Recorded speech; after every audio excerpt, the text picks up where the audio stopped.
কিছু কথা কিছু ভাবনা আমাদের আগামীর জন্য এই দূষণ মুক্ত যারা রয়েছে তাদের জনগণ হয়ে যায় এদের মিথ্যে জন্মে আর দুর্নীতি রাশিতে জন্মে এদের জন্ম হলো মিথ্যা রাশি হলো দুর্নীতি তাদের জন্ম সকাল থেকে রাত্রি অবধি শুধু মিথ্যে কথা খালি মিথ্যে আমি এই সিএ হতে দেবো না, সিএ হবে না, মুসলমান ভাবে না, হতে দেবে না।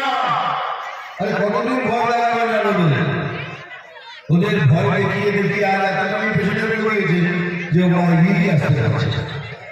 আপনাদের চ্যালেঞ্জ করছি আমি মিঠুন চক্রবর্তী, সিএএ নাগরিকত্ব কেড়ে নেওয়ার আইন নয়, এটা নাগরিকত্ব দেওয়া।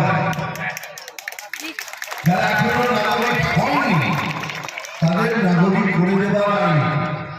আর যখন নাগরিক হয়ে যাবে তখন সরকার থেকে যত কিছু পাওয়ার সব পাবেন, কিন্তু আপনি কি করবেন না, যদি না করেন কি হবে? কার্ড ছাড়া কিছু পাবেন, কিছু পাবেন না। আমরা রেখে দেবেন ওগুলো কার্ড কি আধার কার্ড, আধার কার্ডটা আপনার সত্যি হওয়া উচিত। কেন পয়সা দিয়ে সব জালি আধার কার্ড বানিয়েছে, যাকে পেরেছেন পয়সা দিয়েছেন জালি আধার কার্ড, সেই জন্যই একটা প্রবলেম হচ্ছে। এই জন্যই একটা চেষ্টা নিচ্ছে হতে দেবো না, হতে দেবো না। আরে এই কারণটা শুধু মুসলমান ভাইদের জন্য নয়, এটা আমার জন্য, আপনার জন্য, খ্রিস্টানদের জন্য, ভাইদের জন্য, শিখ ভাইদের জন্য, সবার জন্য। চলুন আমি একটা চ্যালেঞ্জ করছি, যে আছে বলুন তাকে, যদি কারোর কাছে সত্যিকারের আধার কার্ড থাকে সে ওই দেশের নাগরিক, তাকে যদি কখনো কোন নোটিশ পাঠানো হয় বা তাকে বেরিয়ে যাওয়ার কথা বলা হয়, আমাকে ডাকবেন, এই মাঠে থুতু দেবেন আর আমি চাটব।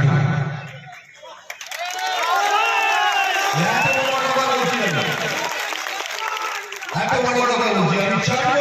আপনাদের থুতু যদি মিথ্যে বলতে বলবেন, এই সব মিথ্যে বলছে, মিথ্যে বলে আপনাদের ভয় দেখাচ্ছে, জীবনে আপনাদের আগে আসতে দেবেন না। 10 বছর দেখবেন কিছু ফেলেন না, এখন বিজেপি ট্রাই করুন, দেখুন সব সময় বলে যাচ্ছে বিজেপি মুসলমানদের বিরুদ্ধে, বিজেপি মুসলমানদের বিরুদ্ধে নয়। একবার কোন দেশে দেখুন একবার, তারপরে সেখানে মিথ্যে ব্যাপার, 100 দিনের টাকা দিচ্ছে না আমার খাল, এটা কি যে টাকাটা দিচ্ছে না সেটা কি বিজেপির টাকা? বিজেপিকে আপনার পয়সা ধরে রেখেছে না, পয়সাটা ধরে রেখেছে ক্যাট। ক্যাট মানে হলো সিএজি, এমন একটা সংস্থা আছে যাদের কাজ হলো সমস্ত রাজ্যে পয়সা হিসেব নেওয়া। সেটা রাজস্থান হোক, মধ্যপ্রদেশ হোক, বাংলা হোক, মহারাষ্ট্র, সমস্ত রাজ্যের পয়সা ওরা হিসেব নেয়। আর যখন হিসেব মিলে যায় তখন তারা বলে এই রাজ্যকে এত টাকা দাও, এই রাজ্যকে এত টাকা দাও। খালি পশ্চিমবঙ্গকে বারণ করেছে, কেন এদের হিসেব মিলছে না। আর কত টাকার হিসেব জানেন? 100 নয়, 1000 নয়, 1 লাখ নয়, 1 কোটি নয়, 100 কোটি নয়, 1000 কোটি নয়, 2,30,000 কোটি টাকার হিসেব দিচ্ছে না। 2,30,000 কোটি, তারপরে হিসেব নেই, কি করে দেবে? প্রধানমন্ত্রী বাথরুম করার জন্য 12,500 টাকা দিয়েছে, সেটা পর্যন্ত ছেড়ে দিয়েছে। কি দেবে? এরা দিতে আসেনি, এরা দিতে এসছে। এবার সময় এসছে পরিবর্তন করুন, আগের দিনের পশ্চিমবঙ্গ খুবই খারাপ হবে, তখন আমাদের কিচ্ছু থাকবে না। এইসব চোরেরা লুটেরা লুট করবে, চুরি করবে, আমাদের মুখ বুঝে সব করতে হবে। তাই জন্য বলছি বিজেপি যোগ করুন, বিজেপিকে ভোট দিন, রতিনদাকে ভোট দিন। আমি কথা দিচ্ছি আমরা সবাই একটা নতুন বাংলা উপহার